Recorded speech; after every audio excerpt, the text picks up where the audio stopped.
चलिए जी, JKP constable की एक एमसीक्यू सीरीज हम स्टार्ट कर चुके थे। आज डे 8 कवर करने वाले हैं। इससे पहले वाले वीडियोस अवेलेबल हैं। जेकेपी 2500 एमसीक्यू के नाम से प्लेलिस्ट है, वहां पे जाके पुरानी वीडियोस को आप देख सकते हो। स्टार्ट करते हैं आज की इस वीडियो को। सभी सेक्शंस यहाँ पर कवर करे जाते हैं, जो पहले से कनेक्टेड उन सभी को पता होगा। और जो भी पढ़ा देता हूँ उसको पीडीएफ आपको टेलीग्राम पर मिल ही जाता है। तो आज नहीं तो कल आपको टेलीग्राम पर पीडीएफ अपलोड हो जाता है।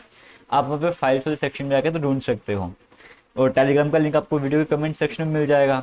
तो 160 तक क्वेश्चन हम कवर कर चुके थे। आज क्वेश्चन नंबर 161 हमारे सामने यहाँ पे कहा जा रहा है, which of the following articles of the constitution of India deals with the right to equality. देखो, फंडामेंटल राइट्स का आर्टिकल आपको पता है 12 से लेकर 35 तक आता है।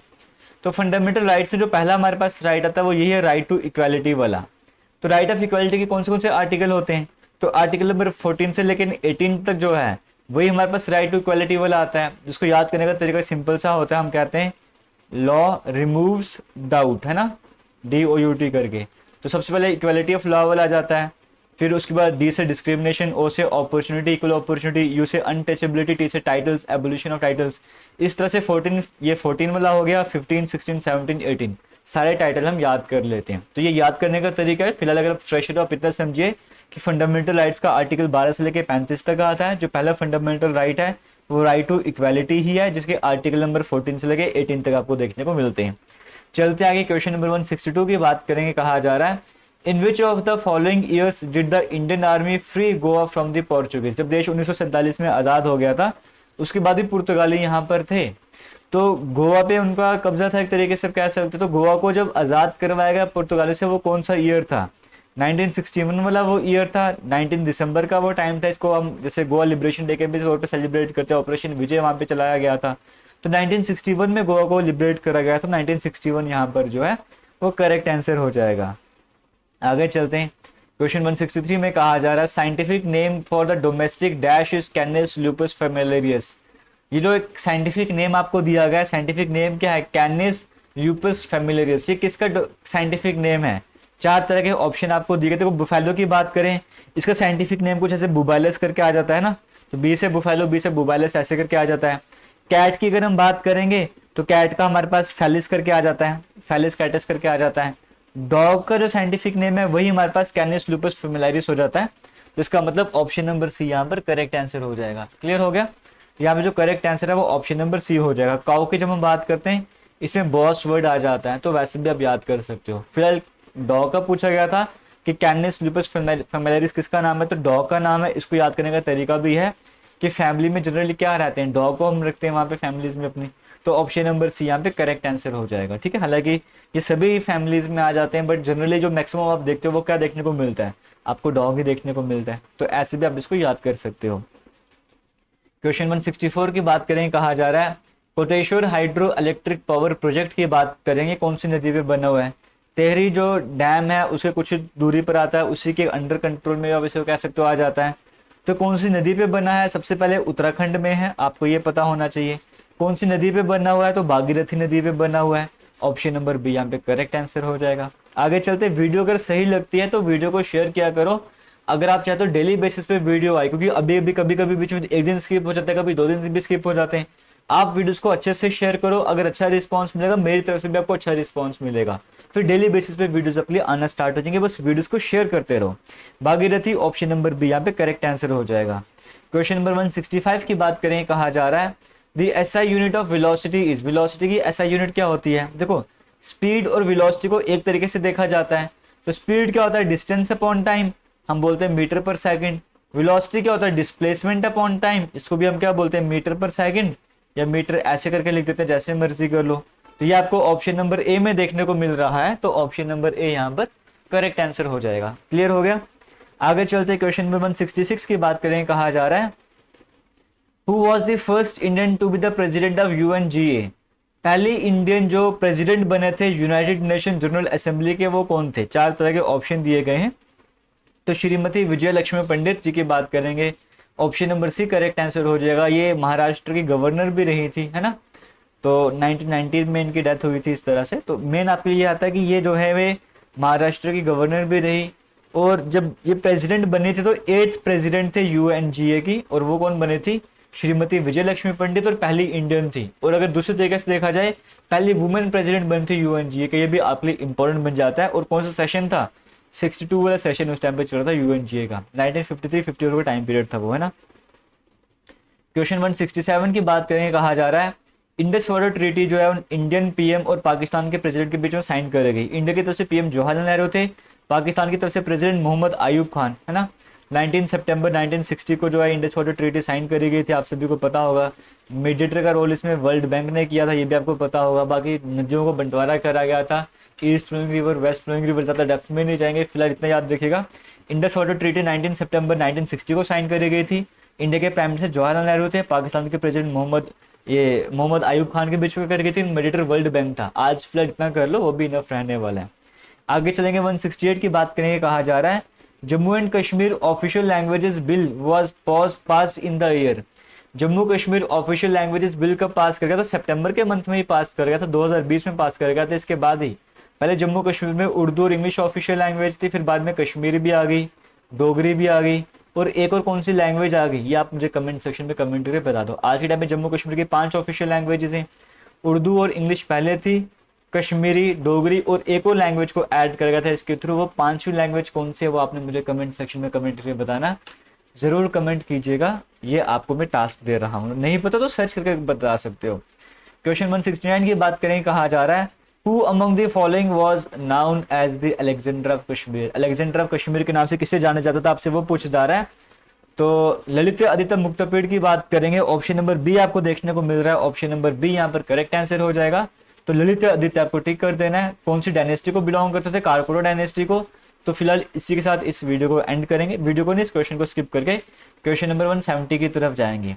क्वेश्चन नंबर 170 में कहा जा रहा है in the Kashmir valley, Kashmir valley की अगर हम बात करेंगे, Shivratri is also known as, Kashmir valley में शिवरात्रि को किस नाम से जाना जाता है। 4 तरह के ऑप्शन दिए गए, तो हरत के नाम से जाना जाता है, HERATH। तो ये ऑप्शन नंबर सी यहाँ पर जो है करेक्ट आंसर हो जाएगा। इसी के साथ आपको बोलूंगा कि जितने भी क्वेश्चन आपको करवाता रहता हूँ सारे आपको पीडीएफ वगैरह में मिल जाते हैं। आप पीडीएफ टेलीग्राम से ज्वाइन कर लो, टेलीग्राम जेके लेटेस्ट इन्फो के नाम से है। बाकी हमारी एप्लीकेशन AKS क्लासेस पे इसका फुल लेंथ कोर्स भी चल रहा है, आप वहाँ पे जाके JKP का फुल लेंथ कोर्स भी ज्वाइन कर सकते हो। फुल लेंथ कोर्स में आपको सब कुछ कवर करवाया जाएगा, लाइव क्लासेस भी चल रही हैं, वीकली टेस्ट भी होते रहते हैं। अगर आप फुल लेंथ कोर्स लोगे तो आपको टेस्ट सीरीज परचेज करने की जरूरत नहीं है, वो सब कुछ आपको उसी में मिल जाएगा। आने वाले टाइम पे जब मॉक टेस्ट होंगे वो भी आपको उसी में मिल जाएंगे। और जो बच्चे फुल लेंथ कोर्स को नहीं ज्वाइन करना चाहते वो सिंपली JKP की टेस्ट सीरीज को भी ज्वाइन कर सकते हैं, जहाँ पे वीकली अभी टेस्ट देखने को मिलते हैं और आने वाले टाइम पे वहाँ पे मॉक टेस्ट भी आपको देखने को मिलेंगे। तो आपको AKS क्लासेस का लिंक कमेंट सेक्शन में मिल जाएगा, वीडियो के डिस्क्रिप्शन बॉक्स में मिल जाएगा, या डायरेक्टली कोर्स का लिंक भी मिल जाएगा। जैसे मर्जी ज्वाइन करो, डिस्काउंट चल रहा है, आप ज्वाइन कर सकते हो। स्पीड अभी स्लो है, सिलेबस आने के बाद स्पीड बढ़ जाएगी, तो अगर आप अभी ज्वाइन करोगे तो सिलेबस आदत कवर भी कर सकते हो। क्वेश्चन नंबर 171 की बात करेंगे, कहा जा रहा है how many seats are vacant for Pakistan administration Kashmir. देखो डिलिमिटेशन कमीशन आया था, डिलिमिटेशन कमीशन ने 7 सीट्स जो वो इंक्रीज कर दी थी, 6 जम्मू वाली साइड में, 1 कश्मीर वाली साइड में इंक्रीज कर दी गई थी। और टोटल सीट्स अब कितनी होगी जम्मू कश्मीर की, 114 हो गई, जहाँ पे 90 में तो इलेक्शन होंगे। तो बाकी जो 24 सीट्स हैं वो वैकेंट रखी गई हैं पाकिस्तान एडमिनिस्ट्रेशन कश्मीर के लिए, POK के लिए।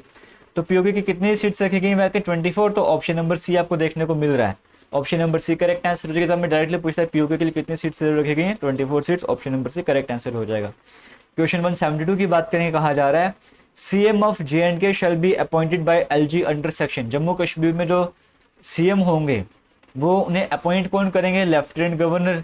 हालांकि वोट तो आप दोगे लेकिन बाद में जो अपॉइंट करते हैं वो LG ही अपॉइंट करते हैं। जैसे प्राइम मिनिस्टर की वोटिंग तो आप करते हो लेकिन अपॉइंट कौन करते हैं, प्रेसिडेंट अपॉइंट करते हैं। वैसे CM की वोटिंग में तो आप पार्टिसिपेट करोगे बट अपॉइंट LG ने करना है ना। एक होता है इलेक्शन, एक होता है इलेक्ट करना, एक होता है अपॉइंट करना। इलेक्ट आपने कर दिया फिर उनको LG को अपॉइंट करना पड़ेगा, तो LG ने अपॉइंट कर दिया। कौन से सेक्शन के अंडर होगा, सेक्शन 54 का क्लॉज 1 आता है, इसी में बताया गया कि जो LG हैं वो चीफ मिनिस्टर को अपॉइंट करेंगे। फिर 54 टू 54 सारा CM या बाकी मेंबर्स जो होंगे असेंबली के उनके बारे में बताने की बात करता है। क्वेश्चन 173 में कहा गया है who was the last Dogra ruler of Jammu Kashmir. Jammu Kashmir के लास्ट डोगरा रूलर कौन से थे। तो अब ट्रिक पर तो GRPH करेगा, तो महाराजा हरि सिंह की बात करेंगे, ये लास्ट रूलर थे जम्मू कश्मीर के डोगरा रूलर। तो ऑप्शन नंबर डी यहाँ पर करेक्ट आंसर हो जाएगा। डोगरी स्क्रिप्ट जो है किसने इंट्रोड्यूस करी थी, ऐसे तो महाराजा रणबीर सिंह की बात करेंगे, वो लेकर आए थे। लेकिन जो कहा जाता है इसने इन्वेंशन करी थी, अगर वो नाम अगर आप देखा जाए तो राजा शक्तिकरण आप बोलोगे, है ना, राजा शास्त्री के नाम से भी इनको जाना गया। तो ऑप्शन नंबर बी यहाँ पर करेक्ट आंसर हो जाएगा। क्वेश्चन 175 की बात करें, कहा जा रहा है select the letter cluster that is different. इन चारों में से अलग कौन सा आपको बताना है। ऑप्शन नंबर ए में क्यू, पी और जे है। क्यू 17 नंबर पे आता है, पी 16 नंबर पे, 10 जे 10th नंबर पे आता है। तो पहले -1 किया हुआ है, फिर -6 किया हुआ है। वाई, एक्स और एस में बात करेंगे, वाई 25 नंबर पे आता है, एक्स 24, एस 19 में आता है। तो पहले -1 किया हुआ है, फिर -5 किया हुआ है। आगे की तरफ चलेंगे, एस आर एम की बात करेंगे, एस 19 नंबर पे आता है, आर 18 नंबर पे, एम 13 नंबर पे आता है। -1 किया हुआ, फिर -5 किया हुआ है। अगर हम यहाँ पर बात करेंगे, आर 18 नंबर पे, क्यू 17 नंबर पे, एल 12 नंबर पे, तो पहले -1 किया हुआ है, फिर -5 किया हुआ है। तो हर जगह -1 -5 देखने को मिल रहा था। ऑप्शन नंबर ए में -1 -6 है, तो हमें तो वही तो बताना था कौन सा अलग है। Option number A correct answer हो जाएगा। और आपको बताना चाहूंगा, आप टेलीग्राम ज्वाइन करोगे तो टेलीग्राम में आपको डेली बेसिस पे अपडेट भी मिलते रहते हैं, जॉब नोटिफिकेशन भी मिलते रहते हैं, करंट अफेयर्स भी मिलते रहते हैं। कोई भी इंपॉर्टेंट अपडेट आपको होगा मैं आपसे वो शेयर करता रहूंगा। तो टेलीग्राम अभी तक नहीं ज्वाइन कर, टेलीग्राम जरूर ज्वाइन कर लेना, बड़ा बेनिफिशियल आपके लिए रहने वाला है। क्वेश्चन नंबर 176 में कहा गया है Vinita and Amita are the sisters of Gaurav. Vinita की बात करेंगे, विनीता, और दूसरी तरफ अमिता की बात करेंगे। ये किसकी सिस्टर हैं?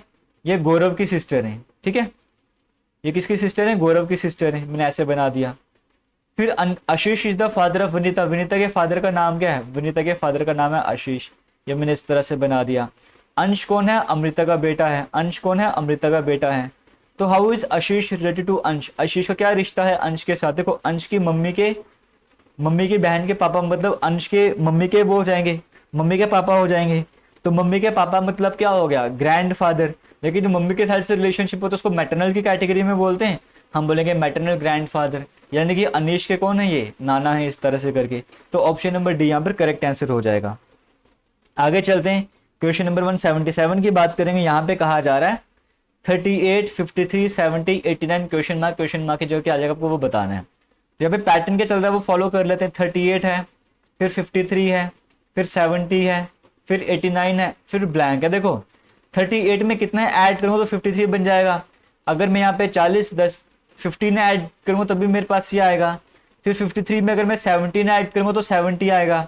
70 में 19, सिंपल सा पैटर्न है, 15 ऐड करो, 17 ऐड करो, 19 ऐड करो, अब आप 21 ऐड करोगे तो 89 में जब हम 21 ऐड करेंगे तो 110 आ जाएगा, यानी कि ऑप्शन नंबर बी यहाँ पर करेक्ट आंसर हो जाएगा। 178 की बात करेंगे, कहा जा रहा है identify the segment that contains the error. आपको बताना है एरर कहाँ पर है।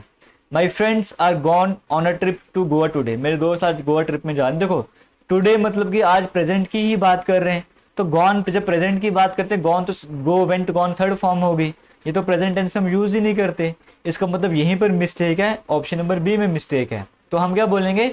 माई फ्रेंड्स आर गोइंग, आप बोल सकते हो my friends are going on a trip to Goa today. तो ऑप्शन नंबर बी यहाँ पर करेक्ट आंसर हो जाएगा। क्वेश्चन 179 की बात करेंगे, कहा जा रहा है antonym of the word brittle. Brittle का आपको एंटोनिम अपोजिट मीनिंग बताना है। ब्रिटल का मतलब क्या होता है? जैसे बोलते हैं मैलिबल मटेरियल है, डक्टाइल है, ब्रिटल है। ब्रिटल का मतलब जो आसानी से टूट जाए। तो फ्रेल, फ्रेजाइल का मतलब, क्रम्बलिंग का मतलब ये होगा जो आसानी से टूट जाते हैं, पीसेस में टूट जाते हैं। तो ड्यूरेबल जो लॉन्ग लास्टिंग और आराम से चलता जाए। तो ब्रिटल का एंटोनिम मतलब अपोजिट मीनिंग क्या हो जाएगा? जो ड्यूरेबल हो, काफी समय तक चले। Option number C correct answer हो जाएगा। और आज के लास्ट क्वेश्चन की बात करेंगे, कहा जा रहा है synonym of the word robust. इसके बाद भी कोई क्वेश्चन है क्या? इसके बाद 2 क्वेश्चन और है, लास्ट क्वेश्चन नहीं है। आपको बताना है रोबस्ट का सेम मीनिंग क्या हो जाएगा। रोबस्ट का मतलब जो स्ट्रांग हो, है ना।